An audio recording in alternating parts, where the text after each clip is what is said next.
Hello everyone. Today we will discuss about question answers of chapter biomolecules, which is chapter number 9 in 11th class NCERT biology book. This is part 2 of the video. In part 1 we have discussed question number 1 to 7. Now we are going to start from the question number 8. Here question number 8 is, can you describe what happens when milk is converted into curd or yogurt from your understanding of proteins? Answer: proteins are macromolecules and these are formed by polymerization of amino acids, and these are divided into, their structural organization is divided into mainly 4 levels, that is primary, secondary, tertiary and quaternary. Primary structure involve linear sequence of amino acid which are linked to each other by peptide bond in a polypeptide chain, whereas secondary structures involve peptide bond as well as hydrogen bonds which result in formation of alpha helix and beta plated sheets. And in tertiary structure it will further coil up, folded to acquire a 3D shape, and disulfide bonds will be formed in it if there are sulfur containing amino acids. And in quaternary structure, if there are more than one polypeptide chains, they assemble to acquire a 3D shape known as quaternary structure. And as milk is a globular protein, milk has many globular proteins, and when it is converted into curd or yogurt, these proteins get denatured, these get converted into fibrous proteins, and by the process of denaturation their secondary and tertiary structures get destroyed.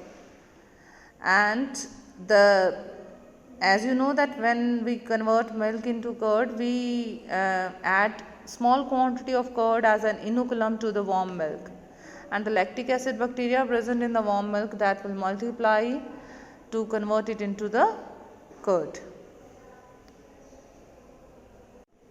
Now next question is question number 9, that is, can you attempt building models of biomolecules using commercially available atomic models, that is ball and stick models. Ball and stick models are 3D molecular models, 3-dimensional molecular models which can be used to describe the structure of biomolecules. In ball and stick model, the atoms are represented, here you can see in this diagram, atoms are represented as balls, whereas their bonds that holds the atom together, they are represented by sticks.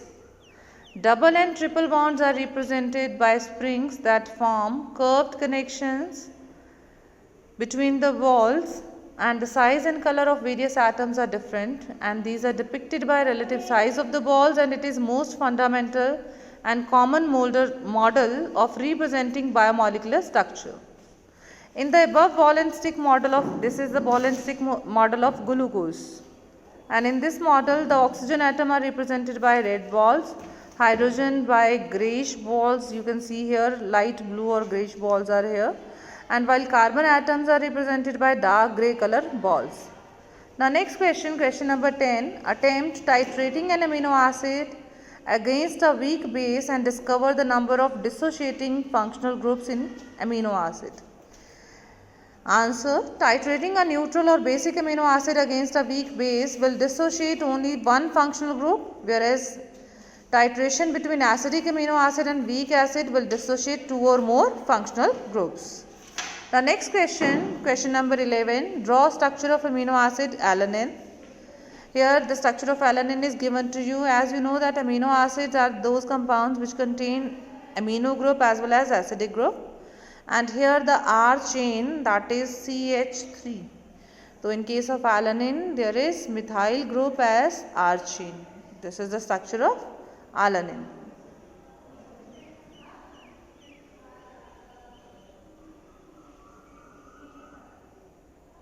Now next question, question number 12. What are gums made of? Is Fevicol different? Gums are heteropolysaccharides. What are heteropolysaccharides? Hetero means they have different type of monosaccharide units. If they have same type of monosaccharide units, अगर किसी polysaccharide में बार बार glucose repeat हो रहा है, सिर्फ glucose ही है, then it is a homopolysacharide. But अगर glucose के साथ फ्रक्टोज भी है, गलेक्टोज भी है या कोई और ribose sugar bhi hai, then it is a heteropolysaccharide. And gums belong to the category of the heteropolysaccharides. They are made up of 2 or more different type of monosaccharides. On the other hand, Fevicol is a polyvinyl alcohol glue and it is not a polysaccharide. Now next question, find out qualitative test for the proteins, fats, oils, amino acids and test any fruit juice, saliva, sweat or urine for them. Now the qualitative test for proteins, amino acids and fats, first is biuret test. Biuret test is used for protein identification and it identifies the presence of protein by producing light blue to purple color. If we add biuret reagent to a solution and we have to check whether it contains proteins or not, if the solution contains proteins, that will turn that solution, the color of that solution will change to bluish purple. Next is test for fats, that is grease test for oil. Certain oils give a translucent stain on the brown paper and this test can be used to check the presence of fat in a vegetable oil. Now next test is for amino acid, that is ninhydrin test. If ninhydrin reagent is added to a solution and that solution color changes to pink, blue or purple, that will indicate the presence of amino acid and different amino acid give different color, that may be blue or pink or purple. Now next, here a table is given to you in which item name is given and name of test is given and procedure, result and inferences are given. Here we are checking fruit juice for various reagents, that कि हमें यहाँ check करना है fruit juice के अंदर क्या क्या है, प्रोटीन्स हैं, फैट्स हैं, अमीनो एसिड्स हैं. So firstly, for checking proteins, we will do biuret test. We will take fruit juice and add biuret reagent. If the color changes, it will indicate the presence of proteins. Then we will do grease test. We will add few drops of fruit juice on the brown paper. If a translucent drop is formed, then fat is present. And if no translucent drop is formed, then it indicates the absence of fats and oils.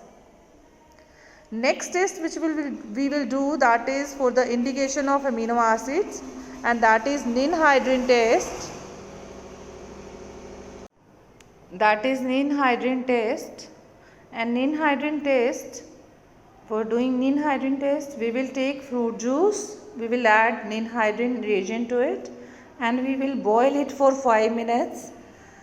If the colorless, the solution which is colorless, if it changes to pink, blue or purple color, it will indicate the presence of amino acids. Then we will take saliva and test it for the presence of proteins, fats and oils and amino acids. To saliva we will add biuret reagent.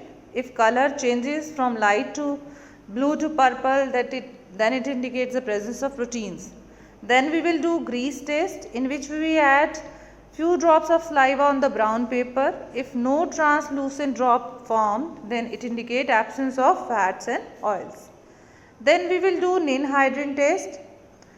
To saliva we will add ninhydrin reagent. We will boil it for 5 minutes.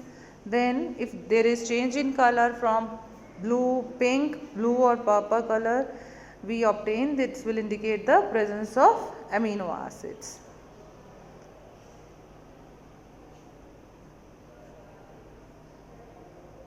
Now we will do test on sweat and urine. Same biuret test for protein presence, grease test for fat and ninhydrin for amino acid. If there is no change in color in case of sweat, proteins are not found, therefore no change in color is obtained when we add biuret reagent to the sweat. Then we will do grease test. We will add few drops of sweat on the brown paper. We will get oily appearance. This will indicate that fats and oils are present in the sweat. Then we will do ninhydrin test. We will mix sweat with the ninhydrin reagent, boil it for 5 minutes. If no change in color, this will indicate absence of amino acids.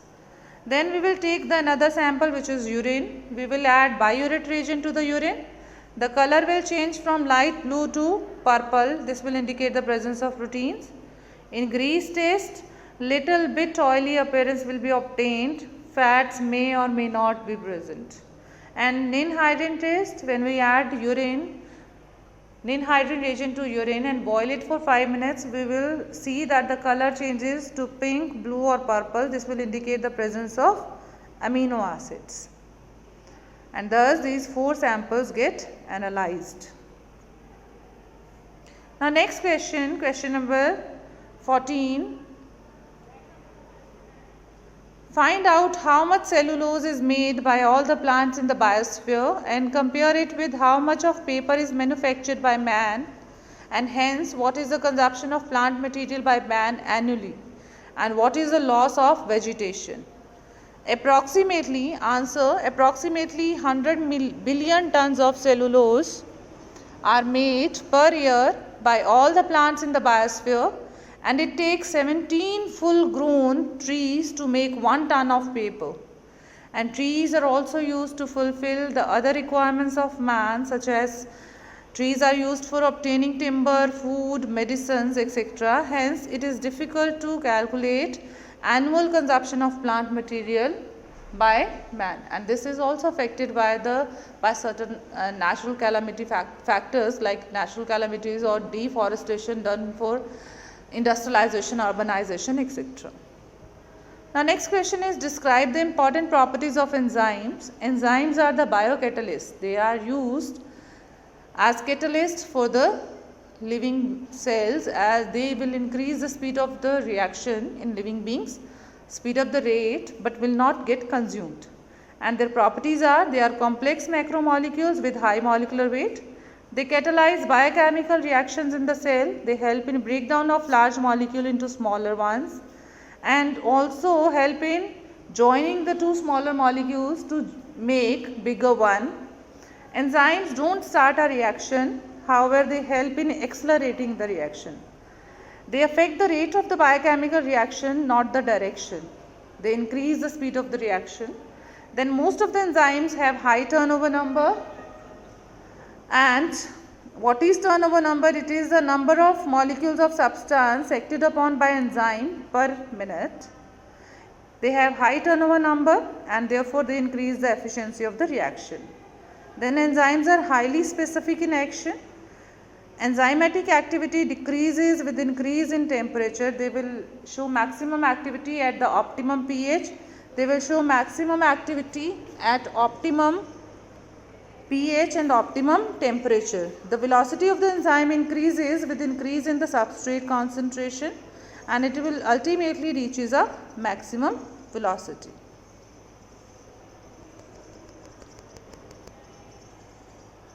That's all for today. Thank you.